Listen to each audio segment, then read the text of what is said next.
faut faire pour comprendre encore les paraboles. Amen. Quand Dieu te parle en parabole, la Bible nous dit, lorsqu'il a entendu, Dieu l'appelait 3 fois, il a couru vers son père spirituel. Pose-toi la question, tu as un père spirituel? Alléluia. Est-ce que tu as un père spirituel? Et si tu as un, tu crois en lui. 2, est-ce que tu es connecté en esprit à son esprit? Pourquoi? Parce que Dieu appelait le petit Samuel par la voix de son père spirituel. Certains de vous, vous ne pourriez pas comprendre certaines paraboles directement par Dieu, mais indirectement par Dieu au travers de vos pères spirituels. Parce que Dieu l'a prévu ainsi. Dieu a dit à Moïse, je mettrai mes paroles dans ta bouche. Mais toi, tu mettras mes paroles dans la bouche de Aaron. Dieu ne peut pas mettre ses paroles dans la bouche d'Aaron directement. Il passe par Moïse. Est-ce que tu as un père spirituel? Est-ce que tu es obéissant? Tu es dans le ministère. Tu es dans l'œuvre de Dieu. Alléluia. Tu te dis tu es déjà grand parce que tu vois la foule. Parce que tu vois les partenaires des aides destinées. Frère, l'impact dans le ministère, ce n'est pas la foule. Ce n'est pas les aides destinées. Ce n'est pas les partenaires. L'impact dans le ministère, premièrement, c'est l'investissement. Ton investissement qui est vérifié par tes connexions dans le règne de l'esprit. Et tes connexions qui sont établies, ayant des fondements qui peuvent garantir que ton investissement là soit générationnel et transgénérationnel. C'est ça qu'on appelle de l'impact. Amen.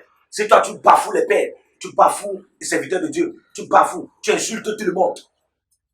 Quand tu tiens ton pupitre, tu t'en fous des prédicateurs, tu ne vas rien comprendre même quand Dieu va te parler. Même si Dieu te fait miséricorde, il va passer par des paraboles. Est-ce que tu es fidèle à ton père? La fin du mois arrive. Frère, il y a des choses que tu vas comprendre. Il y a des choses que tu vas comprendre seulement quand tu vas déclencher. Amen. Il y a des paraboles. Dieu va continuer à te parler en parabole. Mais tu ne vas pas comprendre.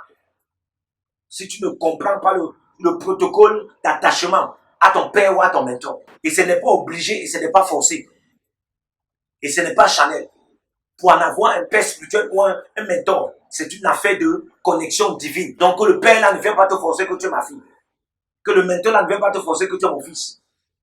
Et toi ne viens pas dire que papa était vu dans mes rêves, tu es mon père spirituel. Toi ne viens pas donc dire que papa était vu dans mes visions. Toi, tu peux voir plusieurs hommes de Dieu dans les visions.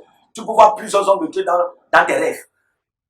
Aucun n'est ton père spirituel.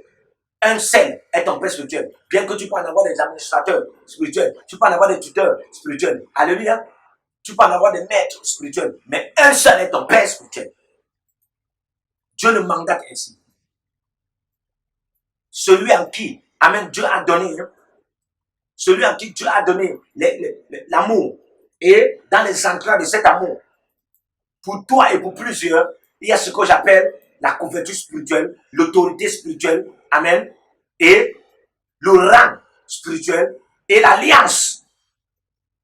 C'est ça un père. Pour t'amener à comprendre si, par exemple, tu vois, Dieu va commencer à t'amener dans le règne des paraboles, des ennemis. Dieu sait que Dieu te parle comme ça parfois parce qu'il sait que non, tu es connecté à tel père. Et lui, il a déjà donné une certaine compréhension facile à tel père. Écoutez-moi, tu peux être roi, tu peux être politicien, tu peux être opérateur économique, tu as tes entreprises. Amen. Tant que tu es enfant de Dieu, il y a certaines choses que Dieu va te parler. Dieu va te parler. Il ne met pas la compréhension dans ce fait-là. Amen. C'est-à-dire que toi, tu reçois, mais tu ne comprends rien. Toi, tu vois trop, mais tu ne comprends rien. Pourquoi? Parce que Dieu veut te rendre dépendant de quelqu'un. Il veut te rendre dépendant de quelqu'un. Il y a quelqu'un vers qui tu dois partir. Pour ne pas t'enorgueillir, pour ne pas montrer. Quelqu'un n'est même pas là. Toi, tu peux faire. Non. Pharaon était là. Avec tous ses magiciens. La sagesse, la vision était venue de Dieu. Il faut quelqu'un qui est en cette dimension de Dieu.